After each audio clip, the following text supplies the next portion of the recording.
자, 두 번째 시간 시작하겠습니다. 두 번째 시간. 자, 24절입니다. 21장 24절. 아브라함이 이르되 내가 맹세하리라. 아브라함이 말하는 겁니다. 내가 맹세하리라. 아브라함이 맹세하고 있는 겁니다. 아노키 이사베아. 여기서 아노키가 인칭 대명사인데 히브리어에는 동사에 주어가 포함되어 있습니다. 아노키라는 단어를 안 써도 됩니다. 왜 썼을까요? 강조하기 위해서. 누가 맹세한다고요? 네. 아브라함. 내가 맹세한다고요. 아브라함. 그래서 하나님이 아노키 하는 경우가 많습니다. 주어가 동사 안에 들어가 있는데도 다시 한번 강조하는 겁니다. 아브라함이 맹세한다는 겁니다. 자, 여기 적혔습니다. 보통 히브리어 동사는 주어를 그 자체에 포함하고 있습니다. 본문에서는 인칭되면서 아노키, 아니 아노키가 나라는 뜻이거든요. 따로 표기되어 있습니다. 자, 주어에 대한 강조 용법으로서 아브라함의 모든 식구들을 대표해서 내가 맹세한다는 겁니다. 아브라함이 선두에 나서고 있는 모습을 보여주고 있습니다. 자, 뿐만 아니라 또 다른 뉘앙스를 생각할 수도 있는 것은 아비멜렉의 제안에 대해서 아브라함이 매우 흔쾌하게 받아들이고 있다는 마음을 적극적으로 나타내기 위해서 쓴 표현입니다. 내가 적극적으로 아브라함이 표시한다는 거죠. 내가 맹세하리라. 자, 이처럼 자기에게 호의를 베풀어주는 이웃이 화평을 원할 때, 특히 믿지 않는 사람이 여러분에게 화평을 원할 때 어떻게 해야 됩니까? 당연히 옹해줘야죠. 내가 해야 된다는 거죠. 우리가. 자, 이해 타산을 먼저 따지지 않고 동일한 호의로 받아들이는 것은 하나님의 사랑을 받은 자가 당연히 볼 수 있는 자세인 것입니다. 이것보다도 중요한 게 뭡니까? 내가 먼저 해야 된다는 거죠. 사람이 먼저 호의를 베푸는 것보다 내가 먼저 베풀어야 되는 게 더 중요하다는 겁니다. 아노키 이사베아.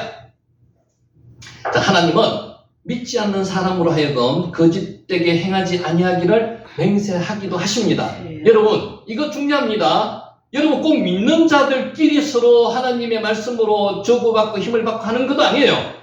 알지 못하는 사람이 갑작스럽게 만남의 축복을 허락하셔서 하나님의 자녀도 아닌데 나에게 이런 이야기를 해주실 때도 있습니다. 아멘하고 받아들이셔야 합니다. 믿지 않는 사람으로 하여금. 아비멜렉 믿는 사람입니까? 아닙니다. 근데 갑자기 나타나가지고 하나님은 믿지 않는 사람으로 하여금 거짓되게 행하지 아니하고 책망하는 그런 의미가 아니고요. 깨닫게 해주시는 거예요. 깨닫게. 거짓되게 행하지 아니하고 거짓되게 행하지 아니하기를 맹세하게 하시는 거죠. 여러분, 만나다 보면 이러신 분 만날 수도 있습니다. 아멘하고 받아들이시기 바랍니다. 이게 누구 역사라고요? 하나님께서 역사해 주신 거죠. 믿지 않는 사람으로 통해서 나를 느끼게 만들어준다. 사바.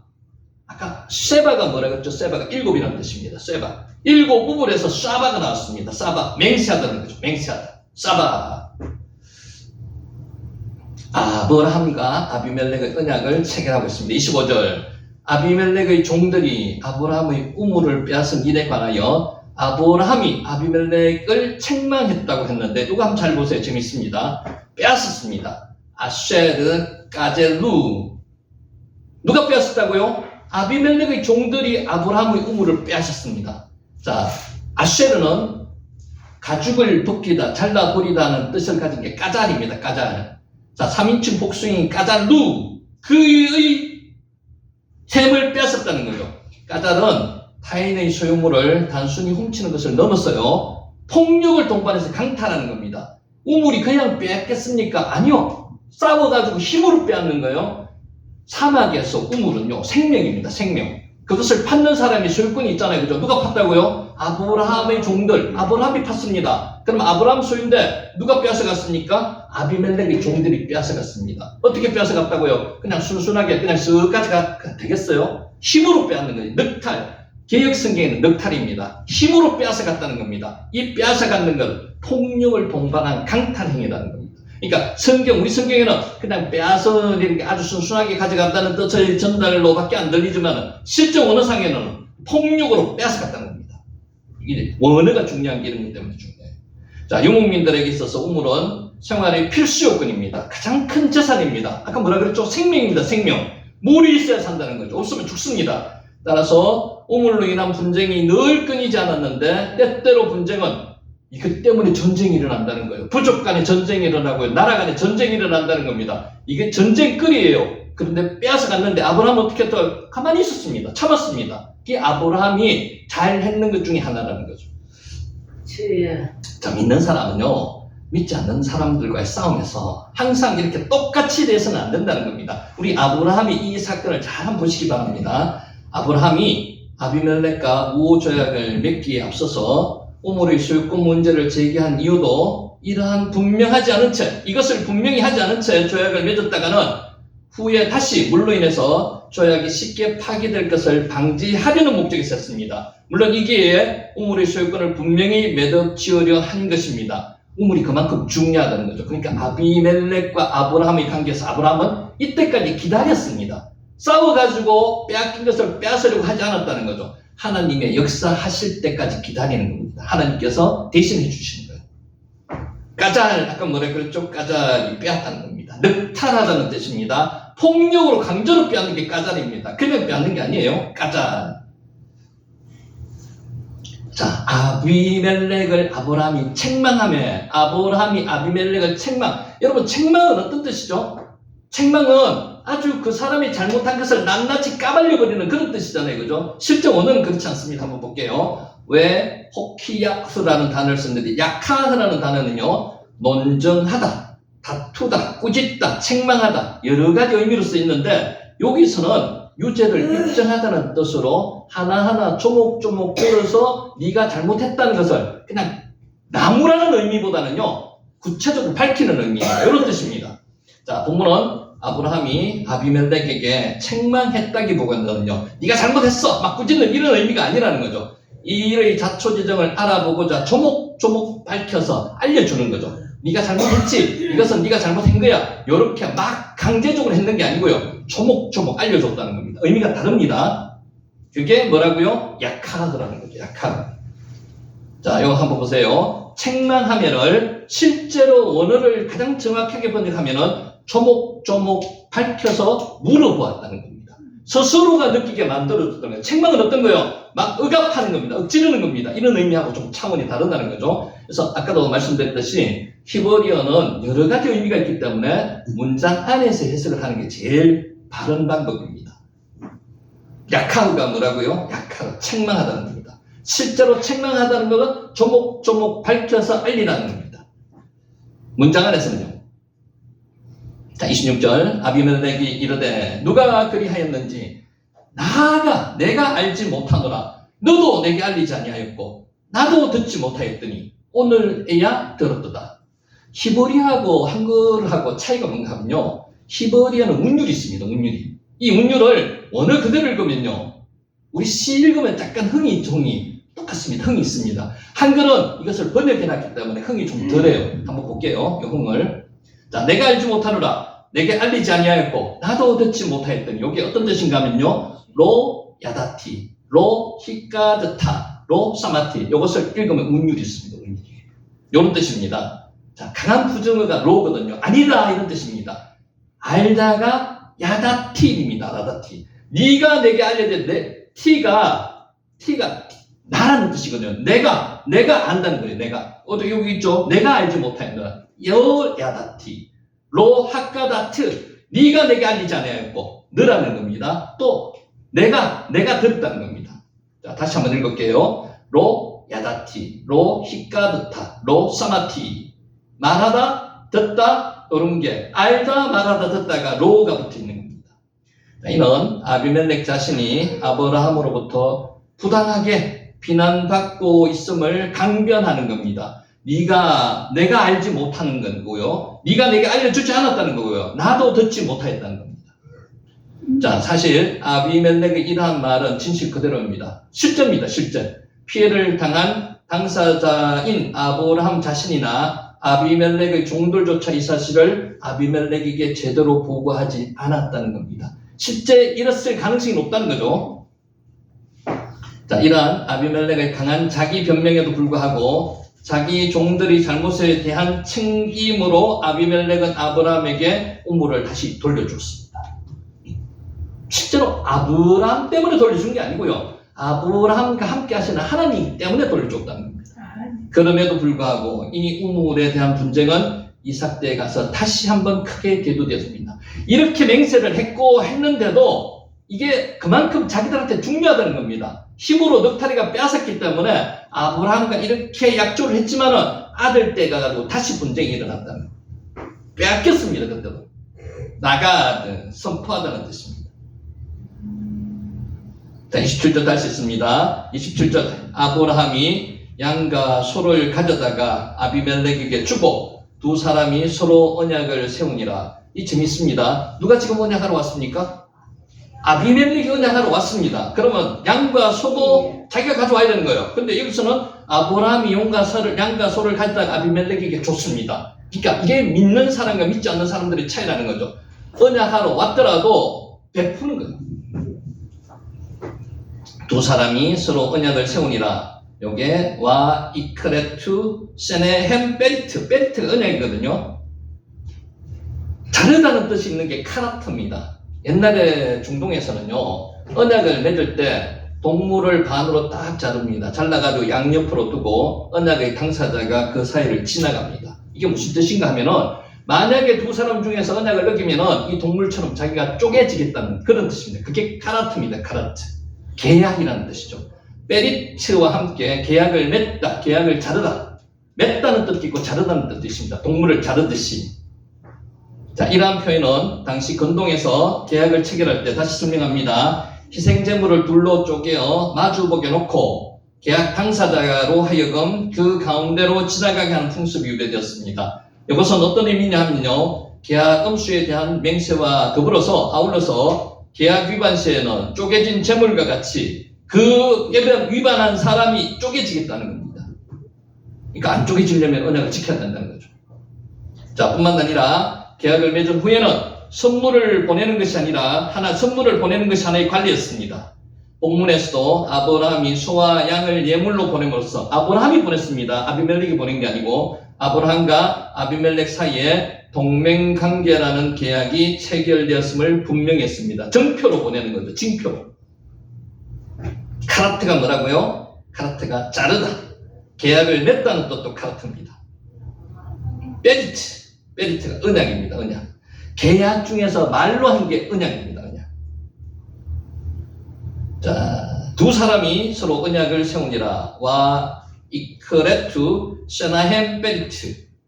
아브라함은 이미 마몰의 형제들과 동맹관계를 한번 맺었습니다. 이 동맹관계를 맺는다는 게 아까도 좀 전에도 말씀드렸잖아요. 힘이 비슷한 사람끼리 동맹관계를 맺습니다. 힘이 약한 자에게 동맹관계를 안 맺습니다.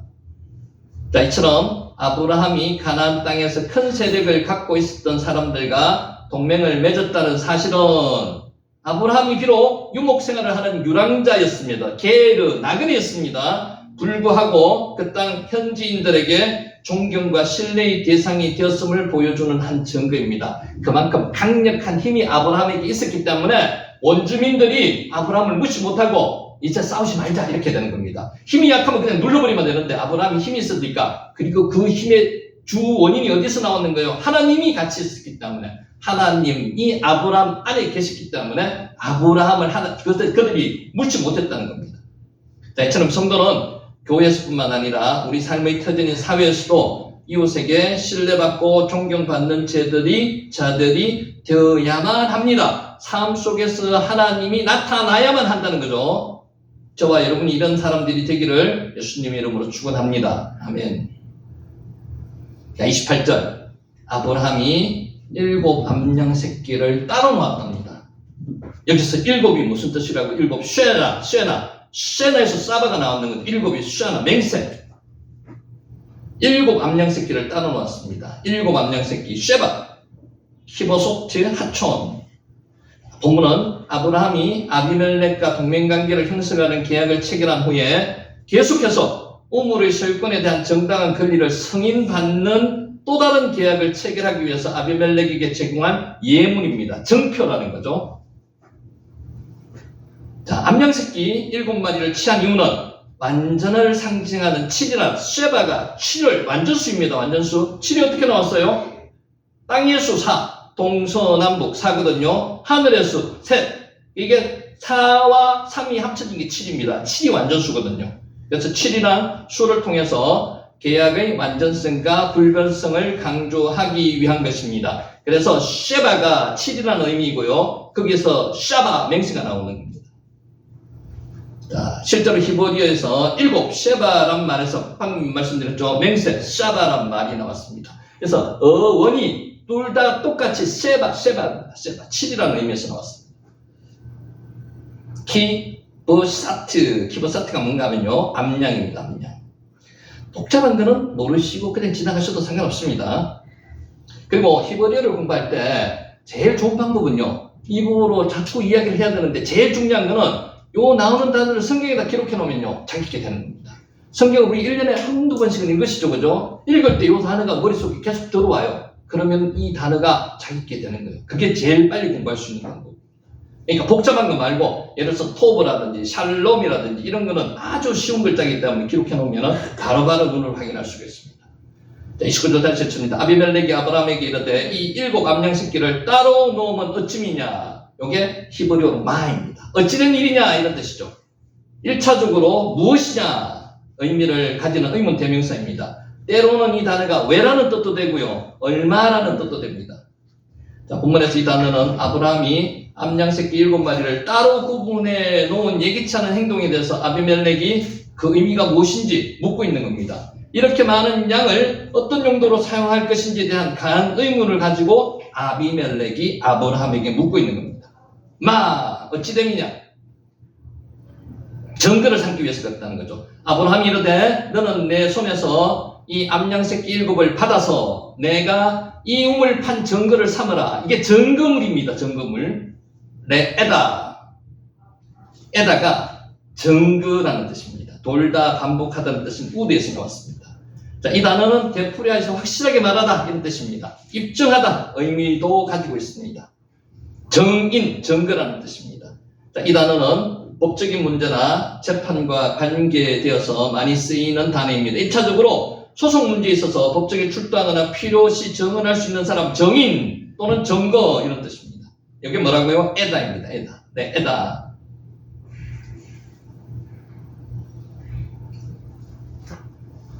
자, 그리고 다음으로는 사물이나 혹은 짐승을 통하여 하나의 계약, 합의가 신실하게 이루어져야 함을 나타내는 증거입니다. 증인도 되고요, 증거도 되는 게 에다입니다. 자, 계약의 한 당사자가 다른 계약자로부터 증거물을 수령함으로써 그 계약은 확정되는 겁니다. 그러니까 증거물을 줌으로써 계약이 확정되는 거죠. 7 암양을 줌으로써 이 계약이 확정된다는 겁니다. 본문에서 아브라함이 아비멜렉으로 하여금 암양 새끼 7을 취하라는 것이 바로 이러한 이유였습니다. 한편 야곱은 그 외삼촌 라반과 계약을 맺으면서 뭘 했습니까? 돌무더기를 쌓았습니다. 돌무더기를 쌓고 이를 통해서 증거를 쌓았습니다. 증거가 뭐라고요? 에다. 증인이 뭐라고요? 에다입니다. 자, 31절 두 사람이 거기서 서로 맹세했습니다. 맹세가 샤바라고 그랬죠. 샤바. 그것을 브엘세바라고 이름하였더라. 브엘세바. 베에르, 아까 뭐라고 했죠? 베에르가 셈입니다. 우물입니다. 우물 7개 우물이라는 거죠. 맹세의 우물이라는 거죠. 브엘세바는 맹세 7 우물이고요. 베에르샤바는 맹세의 우물이라는 거죠. 맹세. 자, 우물에 가리키는 베에르. 아까 베에르 마임이었습니다. 베에르 마임은 웅둥이를 이야기하는 거고요. 7을 뜻하는 샤바에서 파생해서 맹세라는 뜻을 지니는 샤바가 나왔습니다. 그러니까 세바 나오면 샤바가 우리가 자동적으로 머릿속에 연상되면 좋습니다. 세바, 샤바. 자, 이를 직역하면은 7 우물 혹은 맹세의 우물이 된다는 겁니다. 이후 접속사 키가 왜냐하면 이런 뜻이거든요. 시작하는 되는 절에서 그들이 맹세했기 때문에 이 이름이 브엘세바가 된 것이라고 밝히고 있습니다. 맹세의 우물이라는 뜻이 더 적합합니다. 여기서 우리가 꼭 기억해야 될 건요. 브엘세바가 누가 우물을 파는 겁니까? 아브라함이 파는 겁니다. 아브라함이 파는 거예요. 브엘세바. 이게 여기서 아비멜렉과 계약을 하면서 이름이 확정되는 겁니다. 브엘세바라고. 그러니까 성경에 나오는 브엘세바 그러면 이 우물은 아브라함이 파는 우물이고요. 아비멜렉과 언약을 맺었던 우물이 브엘세바다. 이렇게 기억하시면 됩니다. 자, 이 명칭은 아브라함이 7 암양 새끼로 우물의 소유권을 확정지었습니다. 증거로 삼았습니다. 에다라 그랬죠, 아까. 기념으로 붙여진 이름이 브엘세바입니다. 자, 여러분 잘 보셔야 되는데 지금 이 이전에 브엘세바라는 이름이 몇 번 사용되었습니다. 성경에. 실제로는 이때 확정이 되었는데 왜 그때도 사용되었을까요? 이 성경이 언제 기록되었습니까? BC 1440년대 모세가 기록했는 거거든요. 그 당시 모대 당시의 사람들은 다 압니다. 그거를. 그러니까 이전에 브엘세바가 이름이 확정되기 전이라도 브엘세바라는 이름을 사용하더라도 그때는 다 알았다는 거죠. 근데 실제로는 아브라함과 아비멜렉 이 당시에 이때 브엘세바라는 이름이 확정되었다는 걸 기억하셔야 됩니다. 한편 브엘세바는 헤브론 남쪽 약 19km 지점에 헤브론에서 19km 떨어진 지점에 브엘세바가 있었다는 겁니다. 멀지 않습니다. 자, 이름하였더라. 카라가 부르다는 뜻도 있고요. 선언하다는 뜻도 있고요. 이름했다는 겁니다. 1차적인 의미는 외치다는 겁니다. 카라, 외치다는 겁니다. 자, 많은 경우 공식적으로 선언하다도 카다입니다. 카라. 본문은 주위에 다른 사람들도 알 수 있도록 공식적으로 그 이름을 밝혀서 자신의 소유로 공포하는 겁니다. 카라, 공포하는 겁니다. 외치다, 카라입니다. 자, 아브라함은 당시 큰 권력을 가지고 있었던 아비멜렉, 그 당시 그 가나안에서는 가나 블레셋 왕 아비멜렉이 가장 큰 권력을 가지고 있었던 듯합니다. 대등하게 계약을 맺었습니다. 그만큼 아비멜렉과 아브라함은 대등한 조건이었다는 거죠. 근데 그 대등한 조건에 아브라함 안에는 뭐가 있었다고요? 누가 계셨다고요? 하나님께서 계셨기 때문에 대등한 조약을 맺을 수 있었다는 겁니다. 가나안 땅에 깊은 영국권을 가진 자로 아비멜렉이 아브라함을 인정해 줬습니다. 그래서 아브라함이 그만큼 위상이 높아졌다는 거죠. 아브라함을 보니까 하나님이 그 안에 계시다는 것을 아비멜렉이 알았다는 겁니다. 그래서 조약을 맺었다는 겁니다. 자, 32절. 그들이 브엘세바에서 언약을 세우매 아비멜렉과 그 군대 장관 비골은 떠나 블레셋 사람의 땅으로 돌아갔습니다. 자, 여기서 떠나 돌아갔다. 쿰이 일어나다는 뜻이거든요. 일어났다. 동작이 두 동작입니다. 한글로는 떠나 돌아갔다 이런 뜻인데 와야쿰 일어났다. 그리고 슈브가 돌아가다는 뜻이거든요. 와가 엔드라는 의미거든요. 일어나서 그리고 돌아갔다 이런 뜻입니다. 자, 그러자 그는 일어났다. 그리고 그들은 돌아갔다. 동사가 두 개입니다. 자, 이처럼 본문의 와야쿰 떠나 달리다 쿰 할 때 쿰입니다. 여기 쿰이 브엘세바에서 떠나갔다는 의미라기보다는 아브라함과의 모든 이야기를 마치고 아비멜렉이 회당 장소로 해서 일어났다는 의미, 먼저 일어나서 돌아갔다는 겁니다.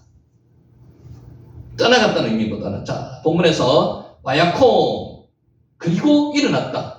그리고 와야슈 돌아갔다. 자, 단수형 의미가 붙은 반면에 와야쿰은 누가 일어났습니까? 단수가 된 이유가 일어나는 주체는 누구예요? 아비멜렉만 일어났습니다. 근데 돌아가는 건 두 사람 복수로 되어 있어요. 왜일까요? 한글은 지금 그렇게 표기가 안 했어요. 떠나는 사람, 여기 와야쿰 하는 사람은 한수, 단수. 그리고 돌아가는 사람은 복수. 이해되시죠? 비콜과 같이 돌아갔기 때문에. 군대 장관 비콜과 돌아갔기 때문에 복수로 되어 있고 돌아가는 사람은, 일어나는 사람은 혼자만 일어났습니다. 자, 비골은 부하입니다. 계약을 맺을 때 아브라함과 아비멜렉만 지금 앉아있는 상황입니다. 그래서 일어나는 사람은 혼자만 될 수밖에 없죠, 그죠? 아비멜렉만 일어났습니다. 돌아가는 사람은 두 사람, 군대 장관 비골과 같이 돌아갔다. 그래서 히브리어에서는 단어에 대한 복수 단수가 완전하게 표시가 됐습니다. 한글로 표시가 안 되어 있습니다. 자, 이러한 표현을 사용한 것은 블레셋 땅 아비멜렉이 아브라함과 언약을 맺은 주체였고, 비골이 맺었는 게 아닙니다. 아비멜렉이 맺었습니다. 단순한 실무자로서 배속한 아비멜렉의 수행원이 누구라고요? 군대 장관 비골이었다는 겁니다. 차이가 있습니다. 자, 떠나 돌아갔고, 이 동사가 두 개라고 말씀드렸죠. 그러자 그는 일어났다. 쿵 했습니다. 그리고 그는 돌아갔다. 이렇게 지금 이야기하고 있습니다. 12시까지 마칠게요. 아브라함은 아비멜렉의 브엘세바에 에셀나무를 심고 거기서 영원하신 여호와의 이름을 불렀더라. 여러분, 사막에서 에셀나무가 엄청 중요합니다. 에셀나무는요 사막에서 그늘을 제공하는 나무이고요, 거기에서는 이슬도 맺힙니다. 그래서 사막에서 사람들이 오아시스를 발견하면 그 옆에 나무가 있죠. 그 나무가 에셀나무라고 보시면 됩니다. 에셀, 작은 숲이라는 뜻을 가지고 있는 나무입니다. 주로 시내 광야에서 서식하는 상록수입니다. 사막에 완전히 황량한데 파란 나무가 한 그루 한두 그루 있다고 생각해 보세요. 이게 생명이거든요. 얼마나 반갑겠습니까? 그 나무가 있는 곳에는 뭐가 있습니까? 물이 있습니다. 물이. 그러면 산다는 거예요. 자, 생명력이 왕성하며 사막의 모래 언덕이나 염분이 많은 늪지대에서 잘 자랍니다. 그래서 이 에셀나무가 사막에 사는 사람들한테는 물이 있다는 증표입니다. 이 그늘 밑에 들어가면 산다는 거죠. 죽음 직전에 이게 발견되면, 이게 오아시스 발견되면 여기서는 삶이 있는 겁니다. 생명이 있는 겁니다. 자, 이 나무는 재질이 단단합니다. 키가 크고요. 넓은 그늘을 만들어야 하는데 아마도 이와 같은 연유로 작은 숲이라는 뜻을 가지게 되었을 겁니다. 나무 한 그루가 숲과 같이 크게 보인다는 겁니다. 그게 나무가 무슨 나무라고요? 에셀나무라는 겁니다. 아브라함이 아비멜렉과 계약을 체결하고 난 후 재질이 단단하고 생명력이 있는 이 에셀나무를 심은 것은 심었습니다. 영원토록 변함없이 은혜를 베푸시며 승리하시는 하나님을 기념하기 위한 것이고요. 또한 아비멜렉과 맺은 계약이 오래 지속되어져서 나가기를 기원하는 마음에서 에셀나무를 심었습니다. 아브라함이 심었습니다. 자기 손자만을 위해서 심었는 게 아니고요. 정표를 위해서도 심었고 후대에 오는 모든 사람에게 그늘도 제공하고요. 생명을 제공하기 위해서 에셀나무를 심었다는 겁니다. 자, 여기까지 하고 마지막 정리하겠습니다. 자, 이 말씀으로 정리합니다. 여러분, 위기라는 단어 안에는요, 기회라는 게 들어있는지 아시죠? 위기가 기회입니다. 혹자는 우리 대한민국을 지금 위기의 대한민국이라고 아주 위태롭게 생각합니다. 근데 그렇지 않습니다. 위기가 기회입니다. 여러분, 지금 상황에 힘든 광야 생활을 시작하신 분이 있으시죠? 그게 하나님께서 주시는 기회입니다. 그때 하나님과 만나면은 기회가 됩니다. 위기가 기회가 되는 거죠. 위기 속에서 하나님의 뜻이 이루어진다는 제목으로 말씀을 드립니다. 이게 레바브입니다. 레바브가 뭔가 하면 마음이라는 뜻도 있고요. 뜻이라는 뜻도 있습니다. 하나님의 뜻은 언제 이루어진다고요? 위기 속에서 이루어진다고요. 사람은요, 끝이라고 이야기하는데 하나님은 그때부터 시작이라고 합니다. 그 위기에 하나님이 같이 하신다는 거죠. 광야에 하나님이 함께 하시는 거 여러분 아시죠? 왜 하나님이 함께 하시겠어요? 인간의 자만, 교만, 인간의 모든 욕심, 모든 걸 내려놓는 것이 광야입니다. 거기서부터 하나님은 출발하신다니까요. 여러분에게 지금 힘든 광야가 시작되었다면요, 하나님의 말씀이 들리기 시작하는 시작이라는 겁니다. 하나님의 축복이 거기서부터 출발한다는 거죠. 자, 보겠습니다. 예수님은 제자들에게 너희는 이렇게 기도하라고 하셨습니다. 뜻이 우리 했습니다. 하늘에서 이루어진 것 같이 땅에서도 이루어지이다. 우리 했죠 아까. As it is heaven. 마태복음 6장 10절 말씀입니다. 사람들은 좋은 조건과 환경 속에서 하나님의 뜻이 이루어질 것으로 생각하고 있습니다. 그렇지 않습니다. 여러분이 경상도 말로 등 뜨시고 배부르면요, 하나님 찾습니까? 솔직히 잘 안 찾습니다. 하나님의 뜻은 어디서 이루어진다고요? 광야에서 이루어집니다. 광야는 nothing, 아무것도 없습니다. 하나님의 말씀만 계신 곳이 광야예요. 거기서 하나님이 역사하신다는 겁니다. 광야 속에 들어가 계십니까? 하나님께서 여러분에게 주신 복이 시작된다고 보시면 됩니다. 거기서부터 하나님의 기적이 시작된다는 거죠. 자, 그러나 성경을 보면은 하나님의 뜻은 위기 속에서 이루어진다고 말씀하고 있습니다. 항상 그렇습니다. 알티라. 왜 하나님께서 두려워하지 말라고 말씀하시는 줄 아십니까? 너희가 지금 광야 속에 있기 때문에 그렇습니다. 환난과 시련 속에 있기 때문에 그렇습니다. 이스라엘 유대민족이 바벨론에 잡혀갔어요. 거기서 하나님이 나타나셔서 뭐라고 말씀하십니까? 처음에 하시는 말씀이 알티라. 너희는 두려워하지 말라고 이야기하시는 겁니다. 하나님은 대안 없이 두려워하지 말라고 말씀 안 하세요. 대안이 분명히 있습니다. 하나님이 너희와 함께 하시기 때문에 두려워하지 말라는 겁니다. 오늘도 마찬가지입니다. 광야 속에 여러분 혼자 내버려 두시는 하나님이십니까? 아닙니다. 같이 하나님이 같이 나와 같이 임마누엘 하셔가지고 같이 행하시겠다는 겁니다. 그래서 하나님이 대안을 가지고 두려워하지 말라는 겁니다. 오순절 성령 강림 이후에 초대교회는 예루살렘 교회를 중심으로 날마다 크게 성장했습니다. 맞죠? 마침내 성령이 임하셨습니다. 오순절 그 성령이 임하신 그 이후로 날마다 초대교회가 성장했습니다. 그러자 유대 종교 지도자들이 교회를 박해하기 시작했습니다. 모든 것이 편안하고 평강하고 샬롬만 지속되면 좋습니까? 좋겠죠. 근데 하나님은 그렇게 하시는 게 하나님 뜻이 아닙니다. 샬롬은 지속되지 않습니다. 샬롬은 광야 속에서도 주시는 하나님의 평강이 임할 때 그때가 샬롬입니다. 박해가 시작되었습니다. 박해의 강도가 점점 심해지면서 서대반 집사가 첫 순교자가 되었습니다. 순교자도 발생했습니다. 박해의 시작이죠. 여러분 오늘 순교를 여러분이 그 대상자가 된다고 생각하시면 할렐루야라고 받아들이실 수 있겠습니까? 어렵습니다. 그런데 성령이 함께 하시면 받아들일 수 있다는 거죠. 성령이 서대반 집사에게 함께 하셨습니다. 받아들였습니다. 예수님이 나타나가 예수님의 얼굴처럼 그렇게 편안한 얼굴로 변했습니다.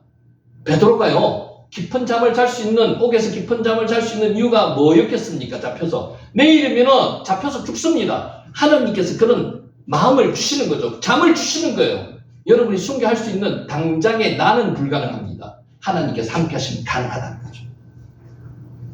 이어서 예루살렘 교회에 큰 박해가 일어났습니다. 성도들은 박해를 피해서 사방으로 흩어졌습니다. 이제 끝인 것 같았습니다. 이제 기독교는 완전히 끝났는 것 같았습니다. 그런데 그게 아니라는 거죠. 그런데 흩어진 그 사람들이 뭘 했습니까? 말씀을 전했습니다. 복음을 전했습니다. 하나님의 역사는 여기서 나타나는 거죠. 그래서 위기가 기회라는 거예요. 위기가 기회가 되었습니다. 예수님은 성천하시면서 제자들에게 명령하셨습니다. 뭐라고요? 오직 성령이 너희에게 임하시면 너희가 권능을 먼저 받는데요. 권능을 받아야지만이 감당할 수 있습니다. 복음을 전파할 수 있습니다. 권능을 받으셔야 됩니다. 아멘. 예루살렘과 온 유대와 사마리아와 땅끝까지 이르러 내 증인이 되리라. 사도행전 1장 8절 말씀입니다. 유명한 구절이죠. 예수님께서 권능을 주시고요. 그 이후에 예루살렘과 온 유대와 사마리아와 땅끝까지 이르러 내 증인이 되게 만드신다는 겁니다. 그냥 나가시라고 안 그래요. 여러분 복음 전할 때 그냥 나가셔 보세요. 쭈삣쭈삣하죠. 하나님께서 권능을 주시면요. 없습니다. 강력하게 전하실 수 있습니다. 예수님은 땅끝까지 이르러 증인이 있다고 하셨습니다. 땅끝이라는 의미는 여러 가지 많은데 로마라는 설도 있고 에스파니아라는 설도 있는데 그 의미가 중요하지 않습니다. 끝까지 끝에까지 땅끝까지 이르러 증인이 있다고 하십니다. 증인, 순교자가 되라는 말씀입니다. 하지만 예루살렘 교회는 유대주의라는 울타리에 갇혀 있었습니다. 위기는 틀을 깨트리고 변화를 가져옵니다. 하나님께서 여러분 강야를 허락하지 않으시면 스스로 강야에 들어가실 분 있습니까? 없습니다. 아무나 그 강야에 들어가는 거 아니에요. 하나님께서 틀을 깨트리라고 강야로 보내시는 겁니다. 여러분에게 질병을 주셨는 것은 하나님께서 아버지 하나님의 뜻이 있습니다. 그게 레바보예요. 레바보. 하나님의 뜻을 잘 파악하시면은요 강야를 벗어날 수가 있습니다. 위기를 극복할 수가 있습니다. 박해로 인해서 어쩔 수 없이 흩어지는 상황 속에서 하나님의 뜻이 이루어졌습니다. 복음이 전해졌습니다. 흩어져서 복음이 전해졌다는 거죠. 이에 대해서 성경은 말씀하고 있습니다.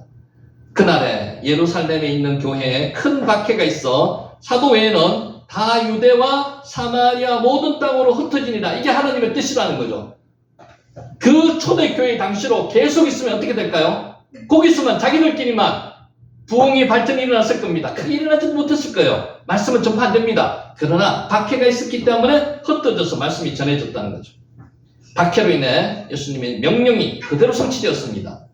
레바보, 이게 하나님의 뜻이라는 거죠. 또한 박해로 인해서 예루살렘 교회의 한계를 뛰어넘어 세계 선교를 감당할 수 있는 안디옥 교회가 그렇게 생겨나는 거죠.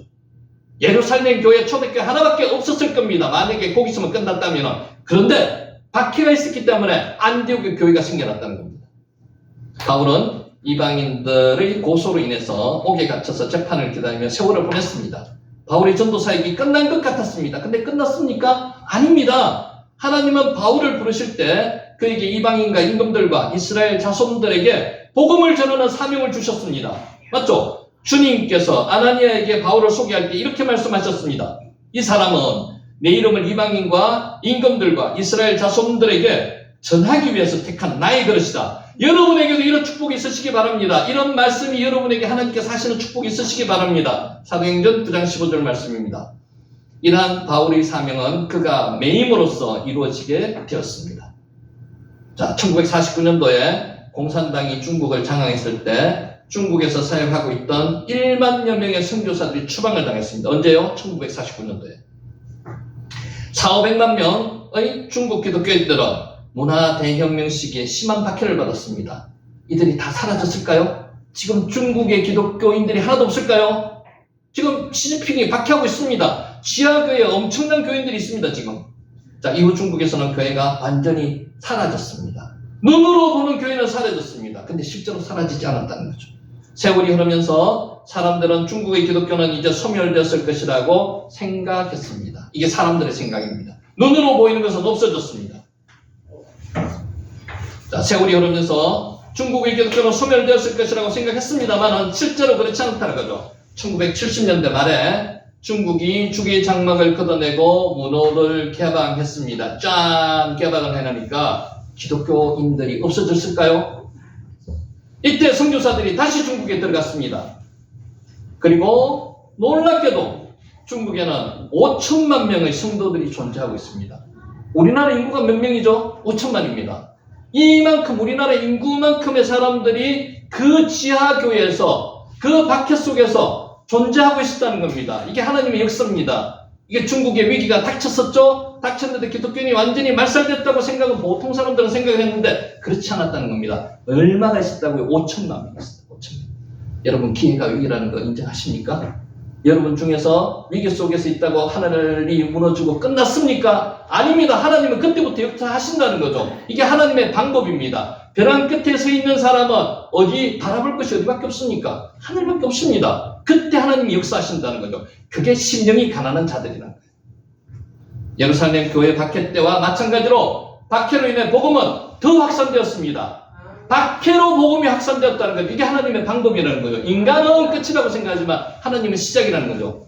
권사님, 지금 끝입니까? 이제 시작입니다. 나이가 끝입니까? 80이 끝입니까? 아닙니다. 80부터 시작이라고 생각하시는 분은요, 그때부터 위대한 작품을 쓰시는 분도 있고요, 위대한 사상가가 되시는 분도 있고, 위대한 역사가 80 이후에 일어나신 분이 엄청 많습니다. 자기 스스로를 자기 카테고리에 가둬 놓으서는 안 됩니다. 북한 공산주의자들이 잘하는 게 있죠.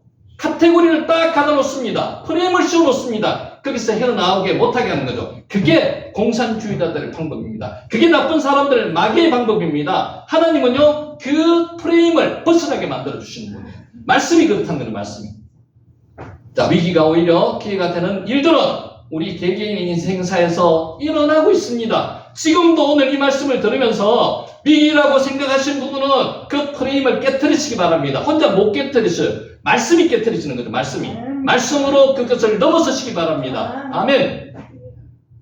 요셉이 형들에게 미움을 받았습니다. 노예로 팔려갈 때 그의 꿈은 물거품이 되는 것 같습니다. 그게 끝이었습니까? 이게 하나님의 방법이라는 거죠. 하나님의 방법은요, 인간이 생각하는 절망하는 그 시기에 하나님이 역사하신다는 거예요.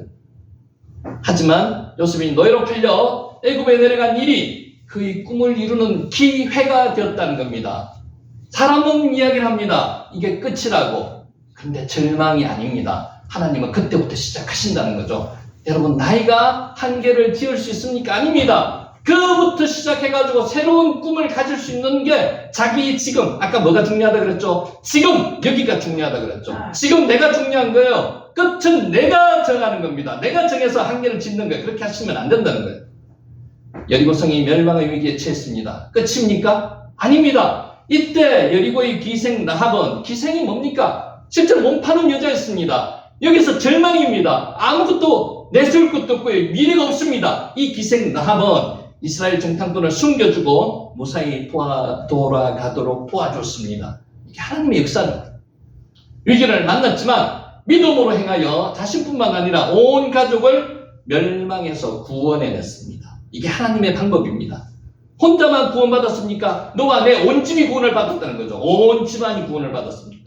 여러분 혼자로 인해서 집안이 구원받을 수 있는 역사가 일어나시기를 예수님의 이름으로 축원합니다. 아멘.